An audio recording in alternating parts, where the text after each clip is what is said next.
I love when we get to celebrate the feast day of a saint, especially the feast day of a Pope saint. Today is the feast of Pope Saint Gregory the Great. Gregory the Great, a title like that, to be called the Great, it means that his contributions to the life of the church, his life of holiness, these were things that exceeded anybody's expectations. They go far beyond what you and I are ordinarily thinking ourselves to be capable of. No, St. Gregory the Great did wonderful, amazing things for the life of the church. He's the reason we have what's called Gregorian chant. He helped to establish the liturgical music of the church, to have it written down, to develop a musical notation that would go with it, to assign it to a proper place in the liturgy of the Roman Church.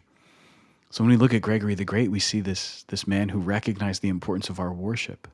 We see that he also recognized the importance of clear, practical teaching so that the gospel could be proclaimed and handed on. We see a man who was also gifted in administration, who wanted to take care of the temporal goods and needs of the church so that the church could best serve those who were in need, take care of the poor, the sick, the abandoned, and the lonely.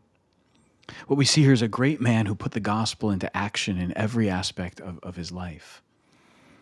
We see a great spiritual father. In the first reading at Mass, we'll hear from St. Paul in his letter to the Corinthians, and he writes about his own spiritual fatherhood. Let us pray today for our spiritual fathers, that they would be great communicators of the gospel, great teachers of the faith, great saints and men who guide us always closer to the heart of Christ.